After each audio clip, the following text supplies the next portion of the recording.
Bismillahirrahmanirrahim. Assalamualaikum warahmatullahi wabarakatuh. Perkenalkan, nama saya Adisti Anggrayani. Di sini saya akan memaparkan materi mengenai klasifikasi jembatan sebagai bentuk penugasan dari mata kuliah perencanaan pembelajaran.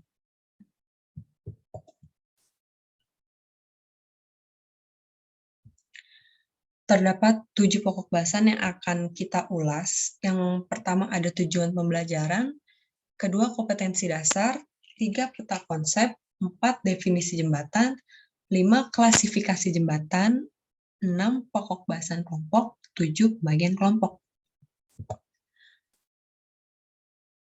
Langsung saja kita masuk ke kompetensi dasar. Kompetensi dasar yang saya pilih di sini adalah memahami klasifikasi jembatan.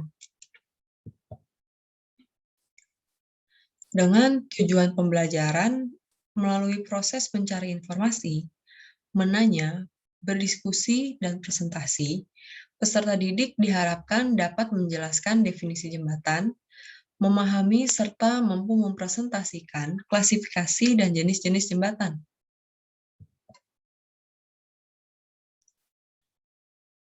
Selanjutnya terdapat peta konsep mengenai apa saja yang akan kita bahas nantinya. Kita akan membahas klasifikasi jembatan. Nah, klasifikasi jembatan ini terdiri dari 2 pokok bahasan. Yang pertama, definisi jembatan, kedua, klasifikasi dan jenis-jenis jembatan. Di dalam klasifikasi dan jenis-jenis jembatan terdapat 6 macam klasifikasi berdasarkan, yang pertama berdasarkan fungsi, kedua berdasarkan material, 3 berdasarkan bentuk, 4 berdasarkan daktilitas, 5 berdasarkan lantai kendaraan, 6 berdasarkan lama waktu.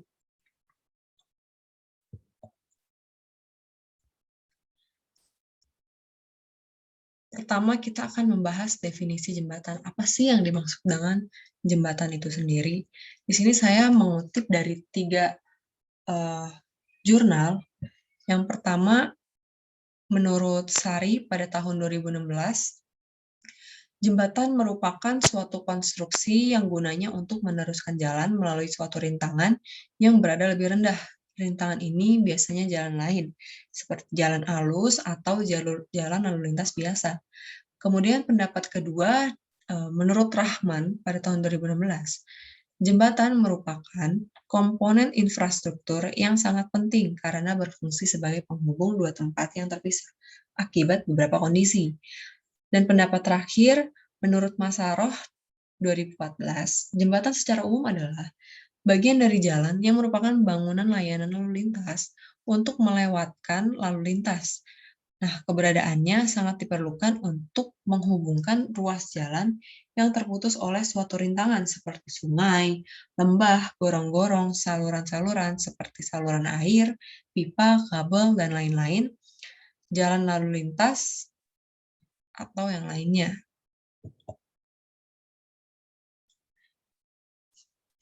Selanjutnya, klasifikasi pertama yang akan kita bahas adalah klasifikasi jembatan berdasarkan keberadaannya. Klasifikasi jembatan berdasarkan keberadaannya ada 2. Yang pertama, jembatan tetap atau jembatan permanen. Jembatan yang dapat digunakan secara terus-menerus sesuai dengan waktu yang telah direncanakan. Nah, contoh dari jembatan permanen ini misalnya seperti jembatan kayu, jembatan beton bertulang, jembatan prategang, jembatan komposit, jembatan batang, dan masih banyak yang lainnya. Yang kedua, ada jembatan gerak. Apa sih jembatan gerak itu? Jembatan yang dalam proses penggunaannya bisa digerakkan sesuai dengan kebutuhan lalu lintas yang melewatinya. Nah, berdasarkan cara kerjanya, jembatan gerak dapat dibagi menjadi 4. Yang pertama, jembatan angkat. Nah, jembatan angkat ini jembatan yang bisa melakukan gerakan memutar di atas poros mendatar seperti jembatan angkat, lipat, starus, dan baskul.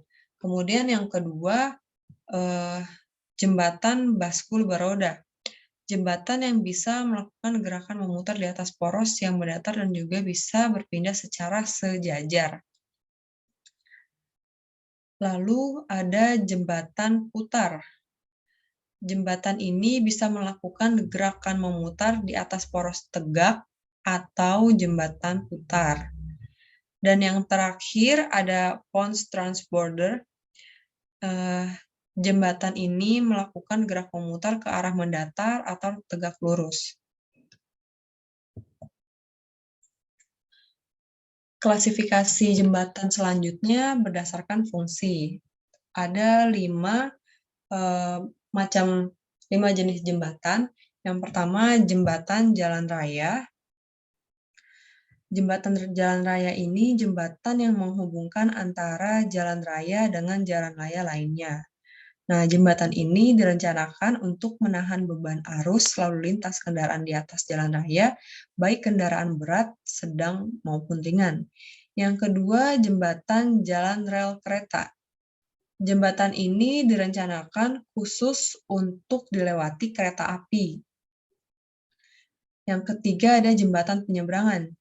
Jembatan ini dipakai oleh pejalan kaki untuk menyeberang jalan dengan tujuan agar menertibkan dari jalan yang dilewati, kemudian menghindari atau mengurangi terjadinya kecelakaan sehingga lebih memberikan rasa aman pada penyeberang jalan. Yang keempat ada jembatan air atau pipa atau saliran. Jembatan ini melintasi saluran, sungai, atau yang lainnya yang tidak memungkinkan pipa ditanam di dalam tanah. Dan yang terakhir adalah jembatan militer. Jembatan militer adalah suatu jenis jembatan yang sederhana yang didesain untuk keperluan operasi militer.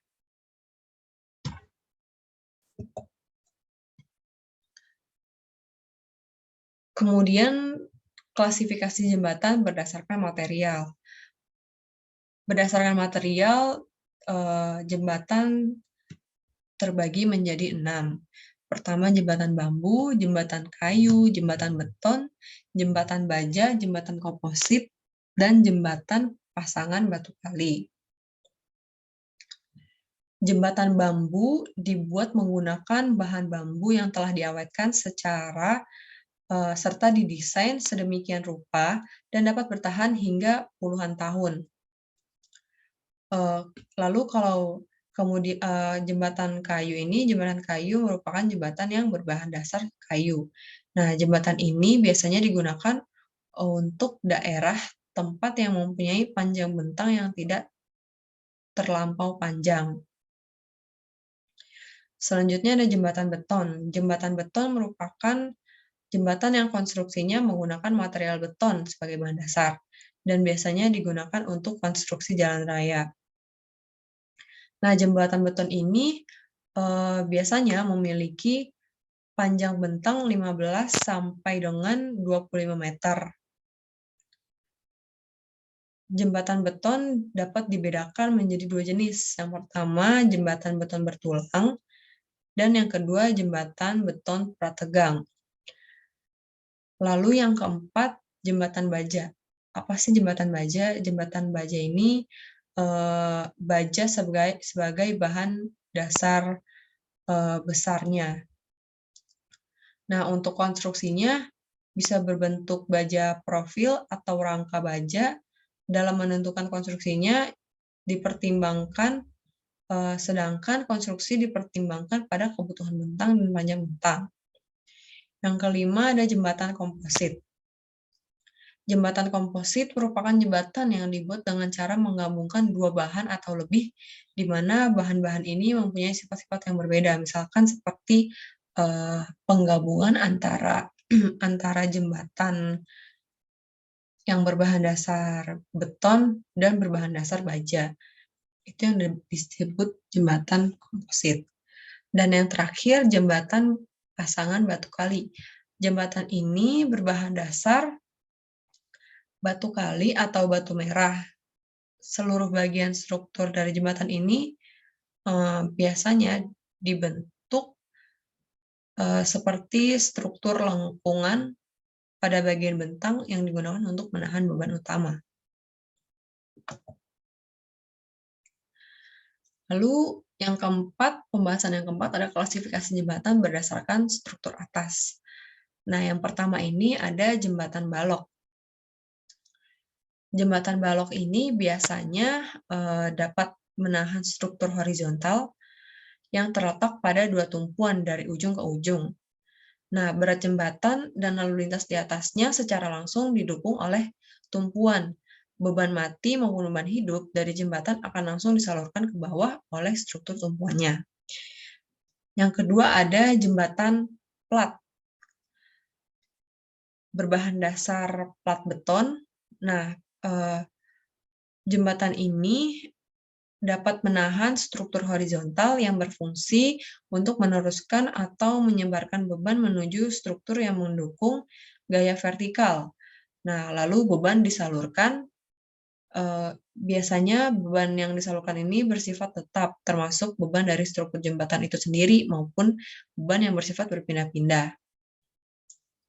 Yang ketiga ada jembatan busur atau jembatan pelengkung. Jembatan ini memiliki bentuk struktur atas berupa setengah lingkaran dengan didukung dengan kepala jembatan di masing-masing sisinya. Nah, struktur ini dibuat setengah lingkaran bertujuan untuk mengubah beban pada lantai jembatan menuju ke kepala jembatan. Nah, jembatan pelengkung ini mempunyai variasi yang bermacam-macam, biasanya antara 50 sampai dengan 150 meter. Lalu yang keempat ada jembatan rangka. Jembatan rangka merupakan struktur konstruksi jembatan yang tersusun dari rangka-rangka yang diletakkan pada suatu bidang dan dihubungkan dengan sendi pada tiap titik hubungnya.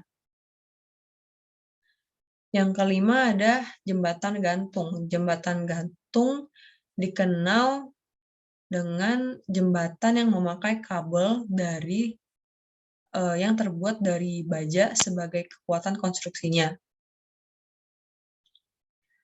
Yang keenam, jembatan cable stay. Nah, jembatan ini biasa disebut juga dengan jembatan kabel penahan. Nah, jembatan ini berbahan dasar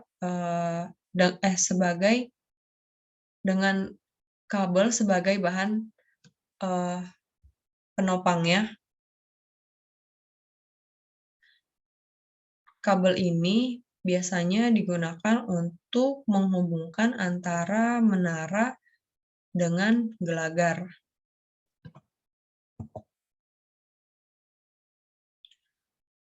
Lalu klasifikasi jembatan menurut daktilitasnya ada 4. Yang pertama, jembatan monolit yang mempunyai daktilitas penuh. Nah, biasanya ini dinamakan jembatan jenis A. Kemudian yang kedua, jembatan tidak monolit atau terpisah. Jembatan ini mempunyai daktilitas penuh. Biasa dinamakan dengan jembatan jenis B. Yang ketiga, jembatan yang tidak ductile. Nah, yang tidak ductile ini biasa disebut jembatan jenis C. Dan yang terakhir, jembatan yang tidak menghasilkan mekanisme plastis yang pasti dan akan memerlukan analisis dinamika oleh ahli khusus. Nah, ini biasanya disebut jembatan selain jenis A, B, dan C. Lalu ada klasifikasi jembatan menurut letak lantai jembatan. Yang pertama ada jembatan lantai atas. Jembatan lantai atas, jembatan ini memiliki lantai jembatan yang berada pada sisi sebelah atas dari struktur utama jembatan. Yang kedua, jembatan lantai bawah. Nah, jembatan ini mempunyai lantai jembatan yang berada di posisi bagian struktur utama jembatan. Yang ketiga, jembatan lantai tengah. Jembatan ini mempunyai lantai jembatan yang berada pada posisi bagian tengah struktur utama jembatan. Dan yang terakhir, jembatan lantai ganda. Jembatan lantai ganda, jembatan dengan lantai lebih dari satu, di mana sisi bagian atas maupun sisi bagian bawah dari struktur jembatan bisa dipakai untuk jalan lalu lintas.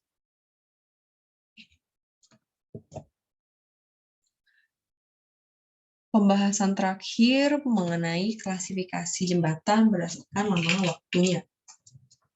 Yang pertama ada jembatan sementara atau jembatan darurat. Biasanya jembatan ini dipakai dan digunakan dalam waktu sebentar dan bersifat sementara. Nah, jembatan ini biasanya dirancang ketika jembatan permanen yang rencananya akan digunakan masih dikerjakan dan belum bisa digunakan. Nah, jembatan darurat ini bisa berbahan dasar seperti dari bambu, kayu, maupun plat. Yang kedua ada jembatan semi permanen. Jembatan semi permanen merupakan jembatan semula yang bersifat hanya sementara, tetapi dapat dinaikkan kualitasnya menjadi jembatan yang bersifat tetap. Fungsi dari jembatan ini sendiri adalah dapat ditingkatkan dengan cara mengganti bahan-bahan penyusunnya dengan bahan yang lebih baik, lebih awet, dan lebih kuat, sehingga dapat memperpanjang umur dan keawetan jembatan. Dan yang terakhir ada jembatan permanen. Jembatan permanen ini jembatan yang penggunaannya dalam jangka waktu yang lama. Nah, jembatan ini bersifat permanen dan penggunaannya direncanakan sesuai dengan umur yang telah direncanakan. Pada umumnya, jembatan permanen dibuat dari material-material yang mempunyai kekuatan dan keawetan yang baik. Misalnya saja jembatan baja, beton bertulang, beton prategang, dan komposit.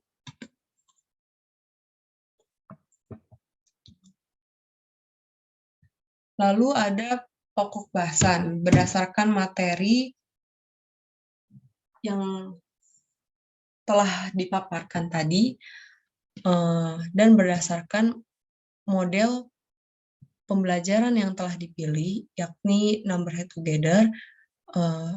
Di sini saya membagi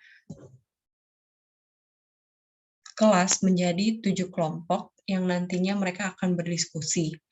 Dan di sini saya telah membagi pokok bahasan apa saja yang akan dibahas pada masing-masing kelompok. Kelompok pertama akan membahas definisi jembatan. Definisi jembatan menurut para ahli. Minimal 3 pendapat yang harus dipaparkan. Kemudian kelompok kedua ada klasifikasi berdasarkan fungsi. Terus kelompok ketiga membahas klasifikasi berdasarkan material. Kelompok 4 berdasarkan bentuk, kelompok 5 berdasarkan daktilitas, kelompok 6 berdasarkan lantai kendaraan, kelompok 7 berdasarkan lama waktu. Masing-masing kelompok akan berdiskusi. Setelah berdiskusi akan ada pemaparan pada masing-masing kelompok yang diwakilkan oleh ketua kelompok. Cukup sekian pemaparan materi dari saya. Kurang lebihnya tolong dimaafkan. Terima kasih. Wassalamualaikum warahmatullahi wabarakatuh.